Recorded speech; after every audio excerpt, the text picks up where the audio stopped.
So now that we've found probabilities from a non-standard normal distribution, we can now try to go the other direction, which is to find values of x from specific probabilities in a non-standard normal distribution.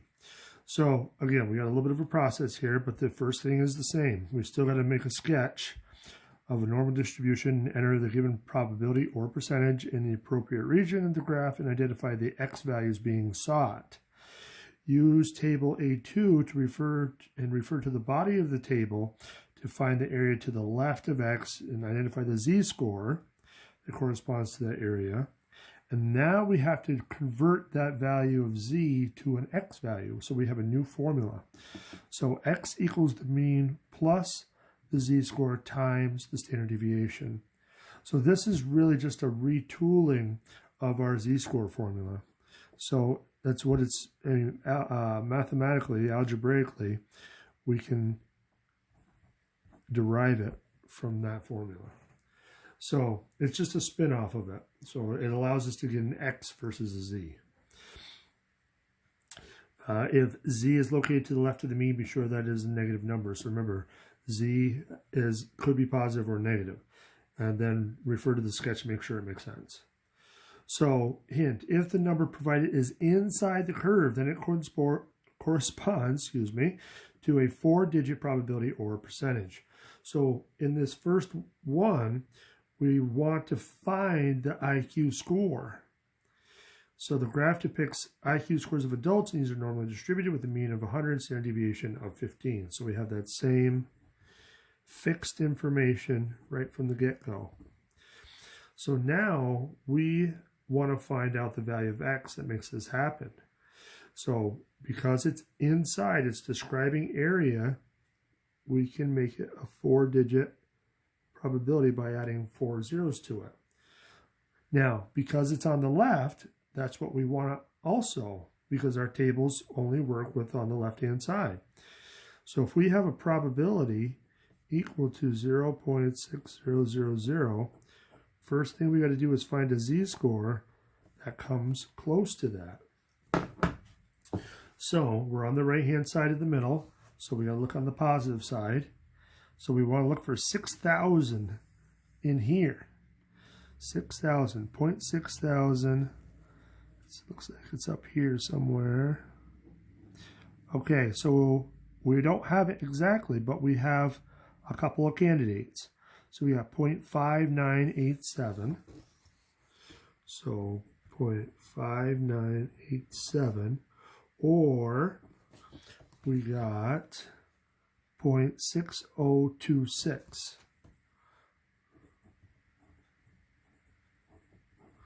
So now you have to ask yourself which one is closest.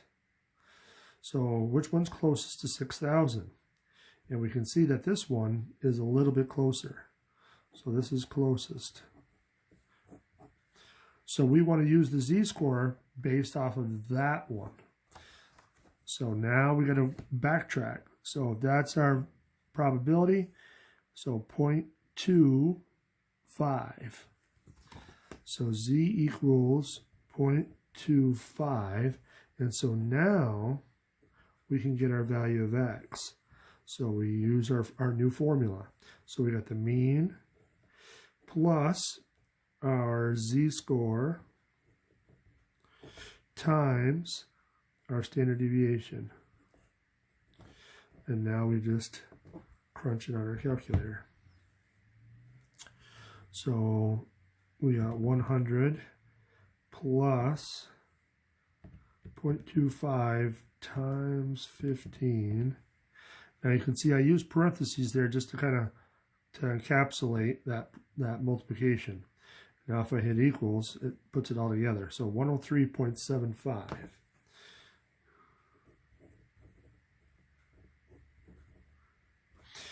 Now, the last thing we have to do is, because x is an applied situation, and specifically in this case, it's an IQ score, we have to determine what we should round it to. Now, IQ scores, I am fairly certain those are whole numbers. So, whole numbers. So let's round this to 104 IQ. So now let's try it again. This problem is giving us 0.95. Again, it's an area, so we can add our zeros to that. But it's on the right side. It's not on the left. So we can't use that in our table right now because it's on the right. We need to know what's on the left. So remember, we got to subtract it from 1. So 0.0500. So that's what we want to look up for a probability, not the 95. So, because we're on the left side, we better look at the negative z-scores. And again, we're looking in the body of our table.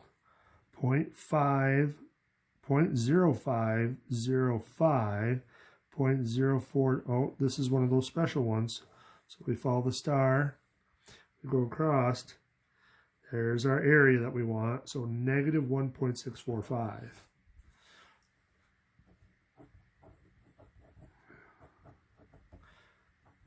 And now we can plug everything into our formula.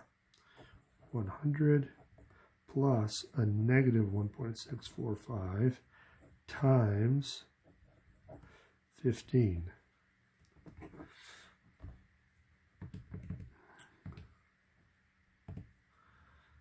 So 1.645, but it's negative, times 15, close our parentheses, equals 75.325.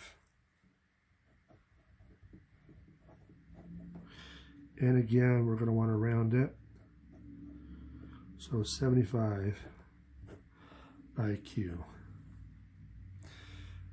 Okay, so far so good. Let's try one more. Well, actually, let's try a few more. So this one, we got our weekly salaries that are normally distributed with mean of 290, standard deviation of 345. So find P30, which is the weekly salary separating the bottom 30% from the top 70%. So remember, they're trying to trick you in thinking that there's two salaries or two values that we're working with, but there's only one. This is singular. One salary is all we need. Sorry about that. One salary is all we need to split this into a 30%, 70% split. So if we draw our bell, now we know the mean is in the middle, and that's 290. But now we want to split it 30-70. So 30-70, 30 is on the bottom, 70 is on the top. So that means we're going to have to be on the left side someplace. So we don't know what that value of x is, but we know this is 30%, and that's 70%. Why is the focus doing that? Come on.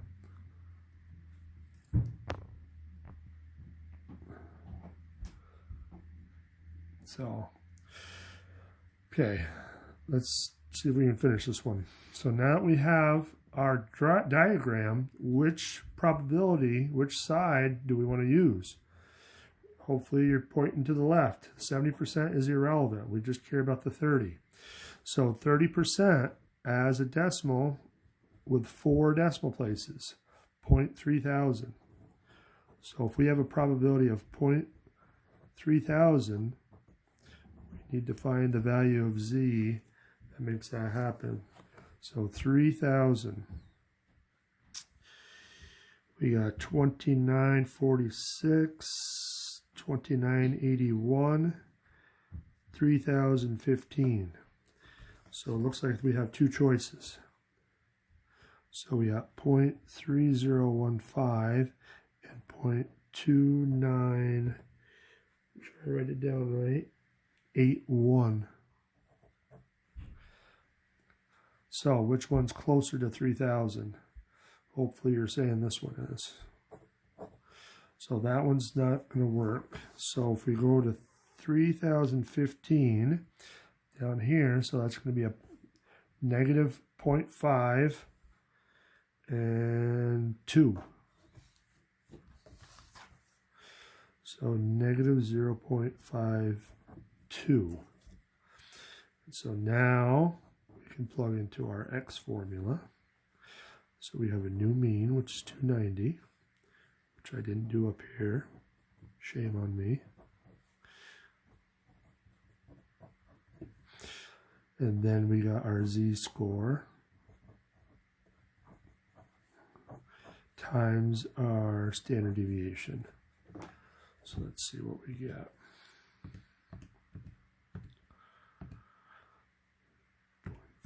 0.52 negative times 45 equals 266.6. Okay, so last piece is, what are the units? What should the units be on this? Remember, they want a weekly salary, so we're talking cash money. So this should be $260.60. Okay, so we're at 11 minutes here. Let's try to knock these last two out pretty quickly. So we got the third quartile, weekly salary separating the top 25% from the others. Top 25%. So that means that's 25%. We don't know what X is though. But can we use that? Best be shaking your head. We can't because it's on the right. We need to know what's on the left. So 75%, which is 0.7500.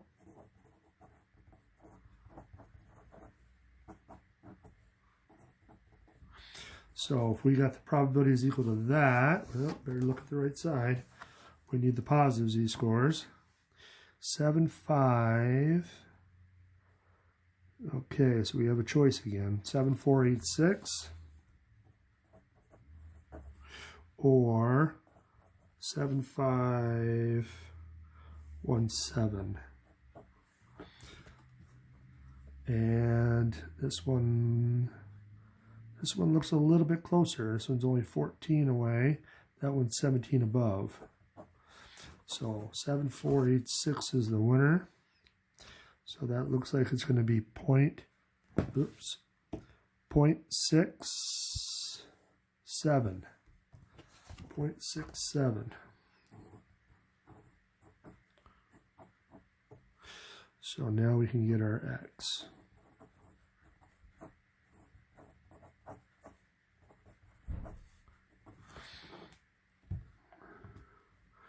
So 290 plus 0.67, which is positive, times 45. 320.15. $320.15.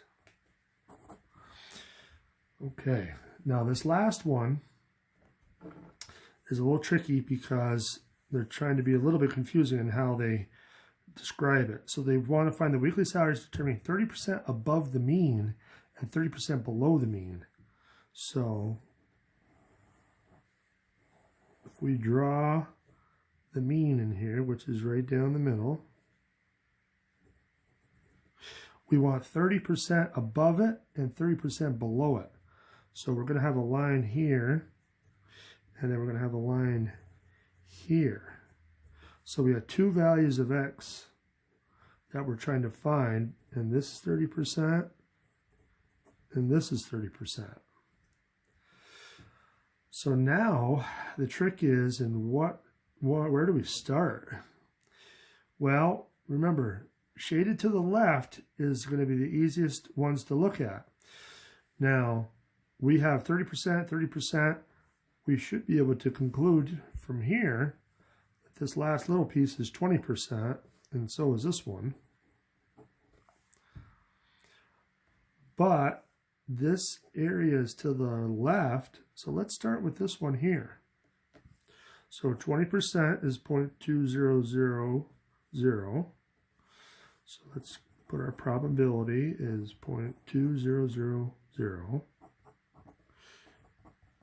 And let's see what we get for a z. 2,000. 0.2000. Okay. Well, we got 2005. And nothing else comes close. So we're going to just jump right to that. Negative 0.84. Now, without going further with this one, let's go back to our picture for a minute. Remember back with the z-scores and how we liked that symmetry when 0 was in the middle? If we had a, similar percentages or probabilities up in our diagram, what did we say about the values of z if they were kind of symmetrical like this? If z was positive or negative on one side, then the other one should be the opposite. So I'm going to conclude that the other z-score is going to be positive 0.84. And I'll show you why. If we're looking at this x2 here, we want all of these probabilities together, all these pieces. So we got 20, 30, 20 plus 30 is 50, plus another 30 is 80. So the probability is 0.8000, and I will bet you a lot of money that you're going to get that same number. So if we find 8,000, we got 0.7995, which again, that's the closest, 0.84. So it does work. So now we can jump and get both values of x. So x1 is the one on this side, so 290 plus negative 0.84 times 45, which is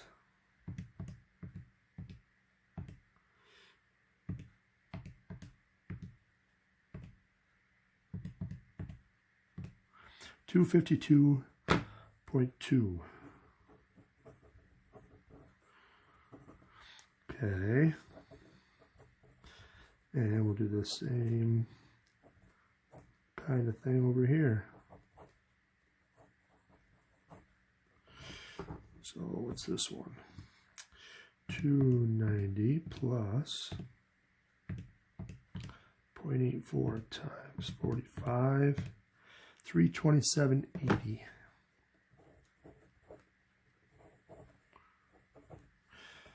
Okay, so that gives us both values of x. Okay, so we'll stop there and we'll finish up in the next video.